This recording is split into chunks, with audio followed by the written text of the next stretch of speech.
Hello everyone, and welcome to my channel.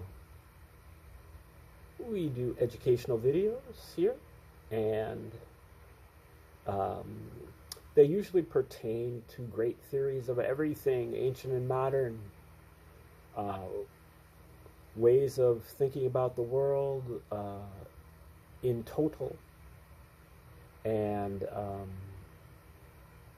things, cosmologies, grand unified theories, um, anything that purports to kind of discuss every aspect of life, and usually from obscure sources.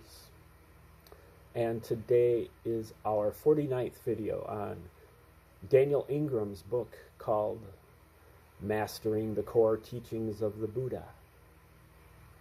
And this is on Buddhist practice. I definitely don't think of Buddhism as a religion, but more as a technology, a process, a science, a reproducible science, the science of sitting there and observing what goes on in reality.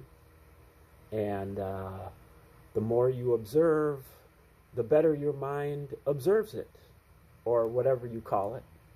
And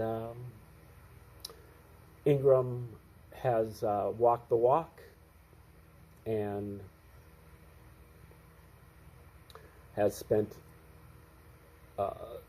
many hours in meditation retreats in the Far East, and picked the brains of monks that are passing on 2,500-year-old traditions and wisdom, along with 18-hour days of meditating and testing out all of the processes that he was learning, also in books.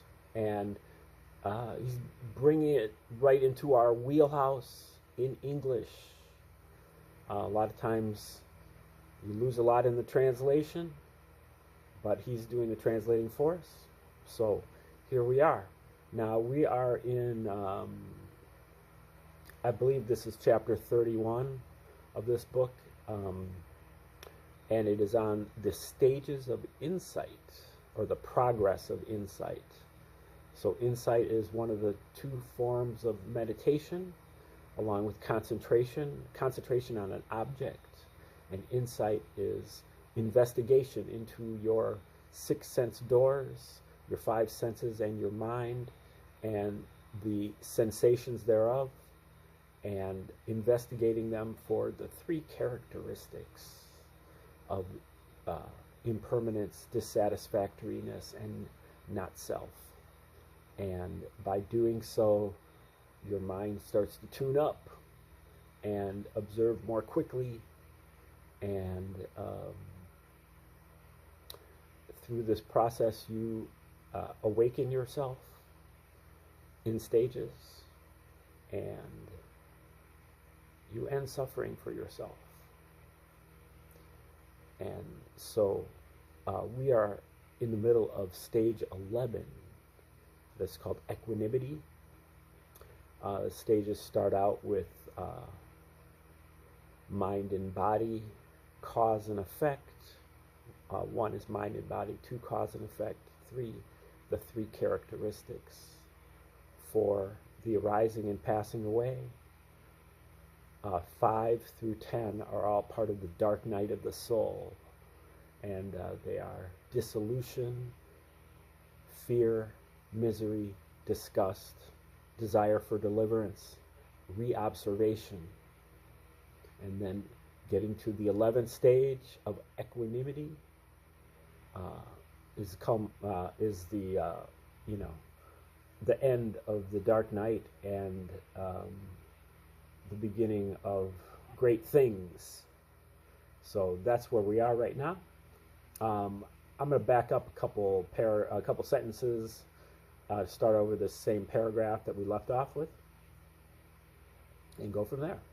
One of the other hallmarks of equanimity is that the way reality presents is not made up of lots of little sensations occurring in some stable space, not broken up into lots of little individual sense doors, but instead complete phenomena begin to be perceived as consolidated in a more integrated way, meaning that they are formed together. I believe in an earlier volume he called them formations. Maybe he does that later on here, but they are formed together with space, awareness, and all different types of sense qualities happening all together to make up the objects in the sensate world. And even all of those objects in the world arise in these integrated wholes, consolidated swaths of moving space that contain all those things within them. It is as though flowing space has textures, colors, sounds, tastes, smells, all integrated into it as part of it. And gradually attention and anything that really seems to be us finally gets integrated in the same way also, though we might not notice this at all. The thing about this integrated way of perceiving reality is that at this stage, it just seems so normal that most people won't have any idea that this is what is happening unless they are curious about the basics of the way attention and sensate information present themselves, or have been given a heads up that this is what occurs at this stage. It sounds dramatic, but it is very undramatic. Many will get through this stage and have no idea that something was different, and that's okay. These put together sense impressions, these formed things, are formally, pun intended, called formations, and they are the phenomena regarding which we come to equanimity in this phase. The full formal name of this stage is knowledge of equanimity concerning formations. I put off writing about formations for a long time, since although the experience of them is very straightforward and natural, they are for some a conceptually difficult topic. Furthermore, the classical definition of formation is perhaps not so clear-cut. So I was concerned about imposing on the term my own functional and experiential definitions. Lastly, it seems that plenty of people will just get confused by this set of descriptions, and even plenty of talented meditators won't be able to notice that these integrated formations are what is going on, and they clearly don't have to for progress. However, as the topic comes up repeatedly, here we go. Formations contain all the 6 sense doors, including thought, in a way that does not split them up sequentially in time or positionally in space. If you could take a 3D moving photograph that also captured smell, taste, touch, sound, and thought, all woven into each other seamlessly and containing a sense of flux, this would approximate the experience of one formation. From a 4th Vipassana jhana perspective, and so the Vipassana is the insight meditation, a jhana is a trance state, a little bit more broad than a stage. So there's 4 jhanas, really 8 jhanas, including the formless ones. And then there are these 16 stages. So the 11th equanimity, 11th stage, is the first of the 4th jhana. So from a 4th Vipassana jhana perspective, and from a very high Dharma point of view, formations are always what occur. And when they are not clearly perceived, then we experience reality the way we ordinarily do. They contain not only a complete set of aspects of all six sense doors within them, but also include the perception of space or volume, and even of time, movement, and the sensate qualities that make up duration. This distinction between ordinary perception of formation and perceiving formations in the way that people do in equanimity is a very subtle one. And so descriptions like those here can cause confusion if misinterpreted to imply some dramatic perceptual shift, as evidenced by the endless questions I received about this section after writing the first volume, first edition.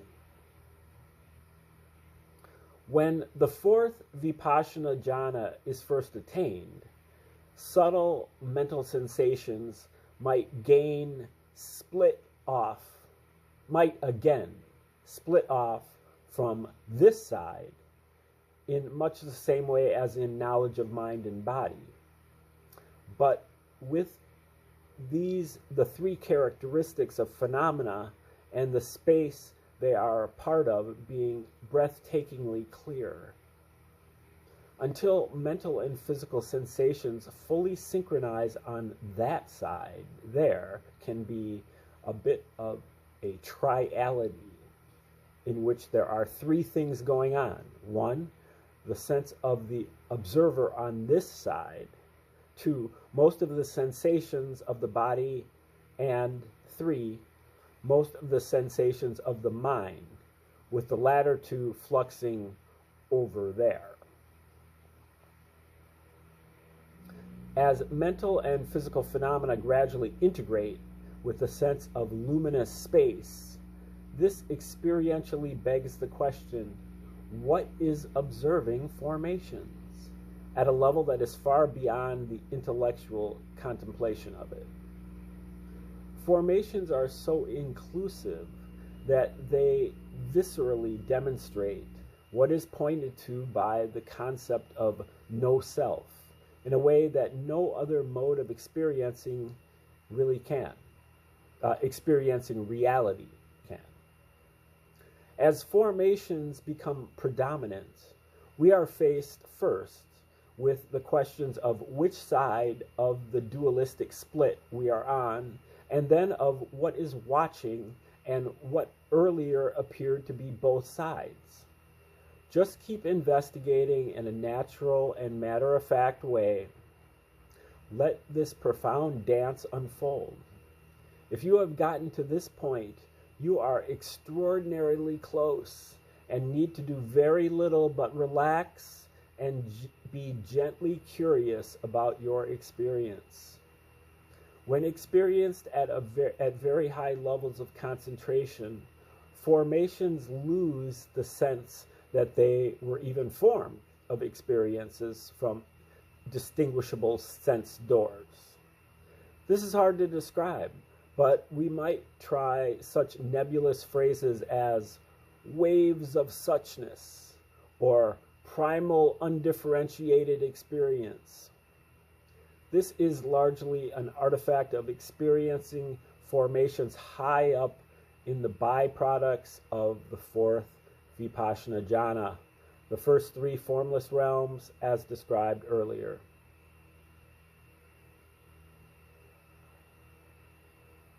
This aspect of how formations may be experienced is not necessary for the discussions below, nor is it necessary for stream entry. It actually is somewhat uncommon. It is the highly inclusive quality of formations that is the most interesting and leads to the most practical application of discussing formations. It is because they are so inclusive that they are the gateway to the three doors. Stage 15, fruition. See the chapter called The Three Doors. Those are the three doors the, that are the three characteristics. And those are the three doors through which you can gain fruition. He'll be explaining that. They reveal a way out of the paradox of duality, the maddening sense that this is observing, controlling, subject to, separated from, etc., that.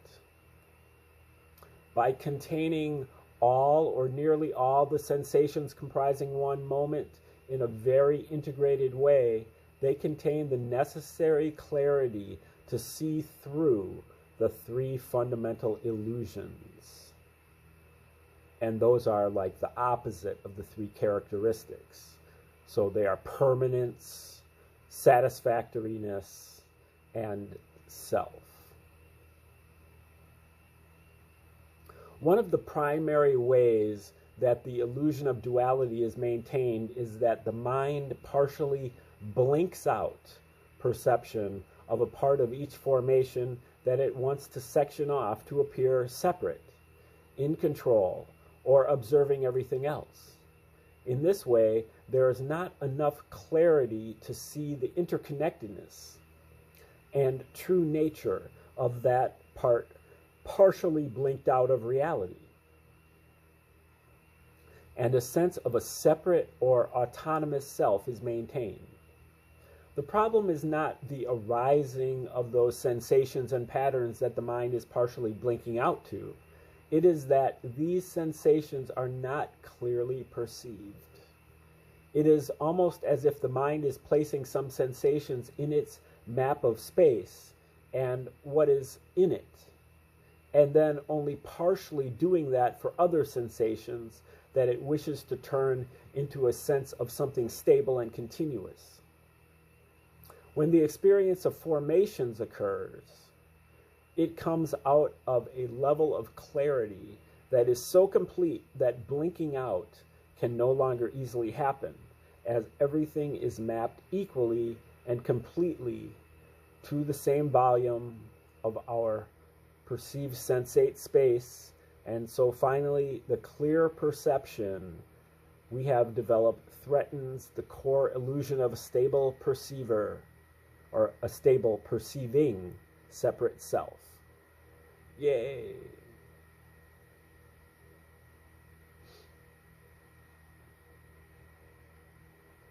Thus, let me read this footnote, because it has to do with the Tree of Life, which is, we've done 300 videos on Tree of Life, ancient Egyptian Tree of Life here. It has it in Kabbalah terms, but for you Kabbalah fans, these insights from this last paragraph or two correspond to the 3 points of Binah, the third sphere, the 2 points of Hokmah, when mind and body integrate on that side, but there is still a this side. That's the second sphere. And finally, the single point of Keter, the first sphere. So, if you're paying attention to all the videos on this channel, that provides some of the linkage. Okay, thus, when the clear, integrated perception of formations becomes the dominant experience, even for short periods of time, and even if we don't notice that this is what is going on at the level of metacognitive conceptual analysis, very profound and liberating insight is close at hand. That is why there are systematic practices that train us to be very skilled in being aware of our whole mental and physical existence. The more we practice being aware of what happens, the fewer opportunities there are for blinking out.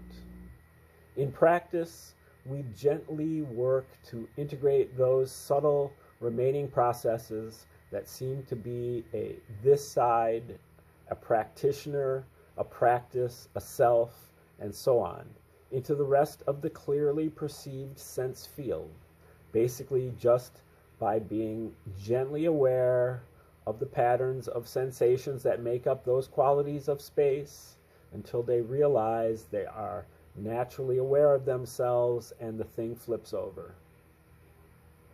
During the first 3 insight stages, we gained the ability to notice that mental and physical sensations made up our world, how they interacted, and then began to see the truth about them. We applied these skills to an object, perhaps not of our choice, but an object nonetheless, and saw it as it actually is, with a high degree of clarity in the arising and passing away stage. By this point, these skills in perceiving clearly have become so much a part of who we are that they began to apply themselves to the background, space, and everything that seems to be a reference point or a separate permanent self as we entered the dark night.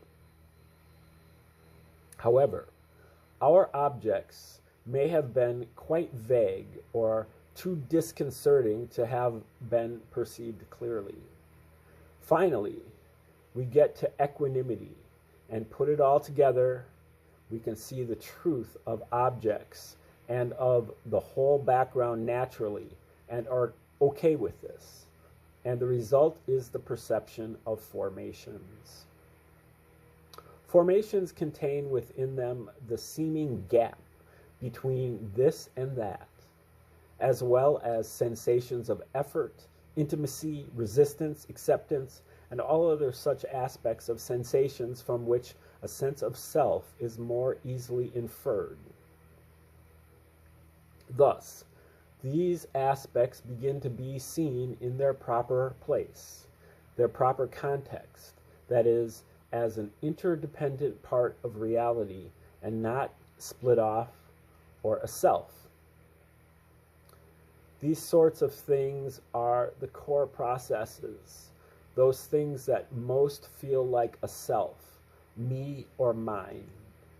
Equanimity gives us a natural ability to see these core sensate patterns well if we turn attention to them. Questioning, analysis, expectation, practicing, remembering, subtle fear, subtle desire, real longing for release, excitement about success, wondering, mapping, comparing, knowing. These are all just sensate qualities. Notice them.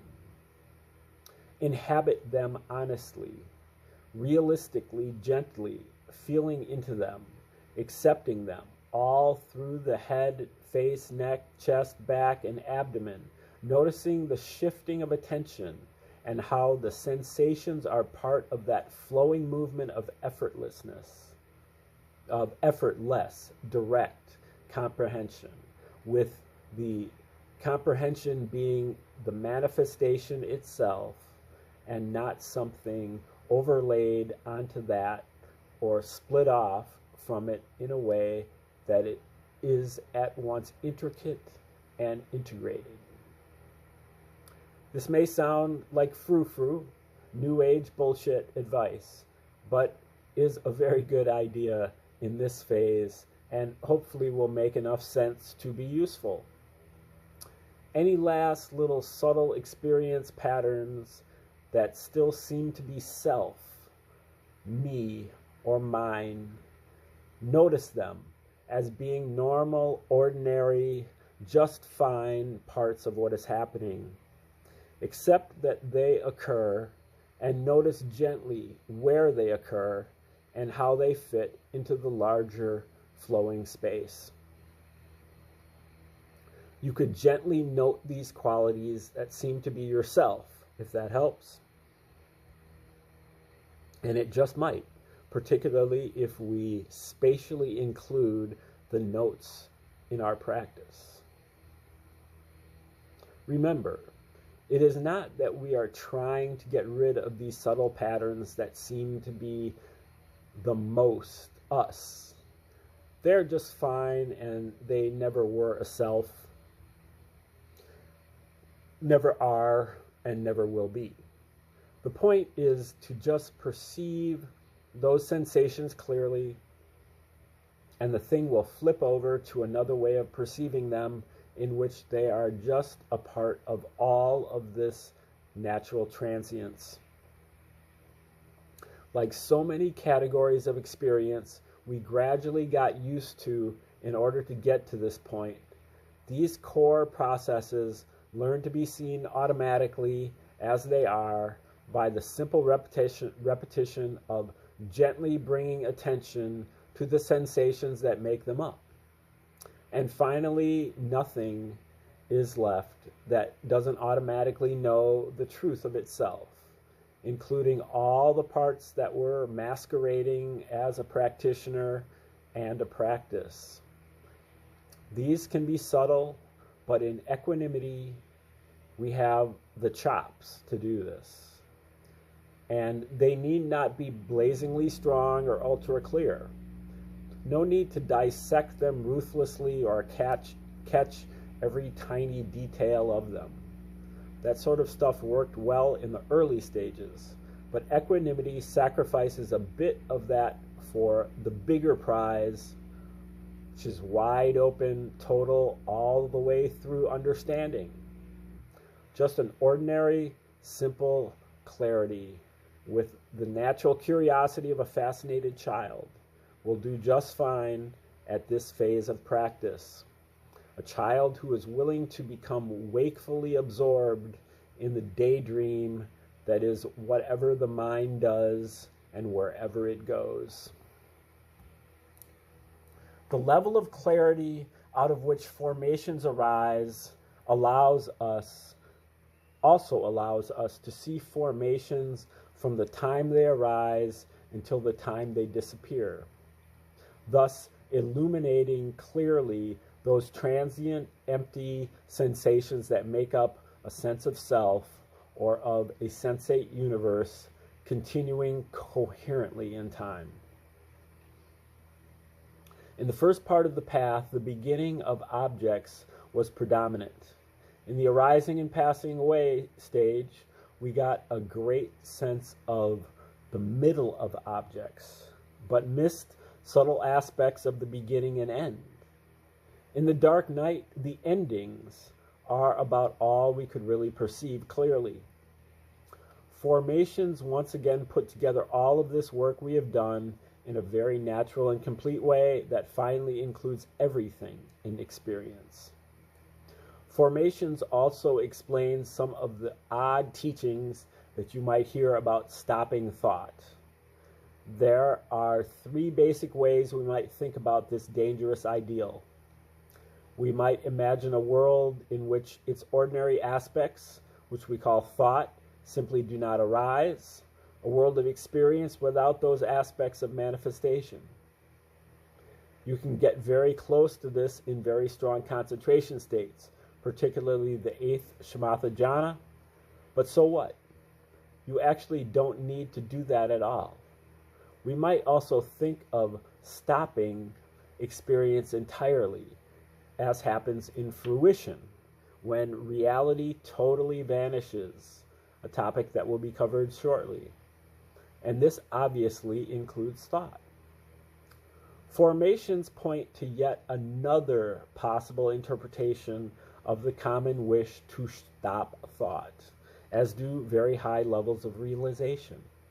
The seeming duality of mental and physical sensations is gone by the time we are perceiving formations. Thoughts appear as a luminous aspect of the phenomenal world. I should mention that the word luminosity can cause lots of problems and angst if you erroneously believe that somehow the word means that sensations will be glowing more than their typical and ordinary sensate presentation entails. However, sensations present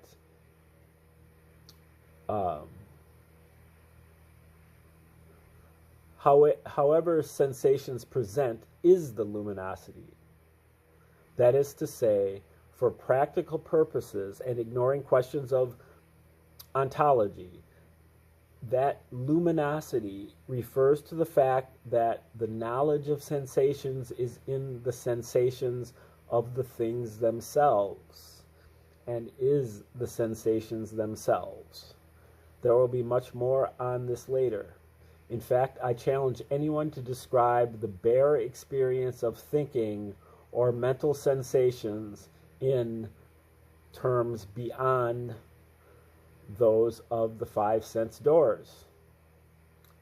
Thus, in the face of experiencing formations, it seems cruise, as a word I do not know, C-R-U-S-E, to consider thoughts as separate from visual, tactile, auditory, gustatory, and olfactory qualities, or even to speak in terms of these being discrete entities. Many will not notice that this is how they are experiencing reality, and that is just fine. When perceived clearly, what we usually call thoughts are seen to be just aspects of the manifesting sensate world that we artificially select out and label as thought, just as it would be odd to imagine that an ocean with many shades of blue is really many little bits of ocean in times of high clarity. It is obvious that there is manifesting reality, and it is absolutely inclusive. Look at the space between you and these words. We don't go around selecting out little bits of space and labeling them as separate. In the face of formations, the same applies to experience, and experience includes the sensations we call thought. Okay, I think we'll stop right there. Oh, let's try one more paragraph. Separating the early stages of equanimity from its mature stage, there tends to be a near-miss moment when we get very close to the fruit of the path, which serves to really chill us out, as it were. From this point, awakening is likely to occur quickly, as long as the meditator continues to simply practice and very gently fine-tune awareness and precision, paying gentle attention to things like thoughts of progress and satisfaction with equanimity. At some point, even this becomes boring, and a certain cool apathy and even forgetfulness arise. Most won't notice much about this phase. Okay, we're going to call it quits right here, and we have just one more paragraph to get through equanimity, and then we'll be starting on stage number 12, which is called conformity. We'll do that tomorrow. Thanks for tuning in today, and have a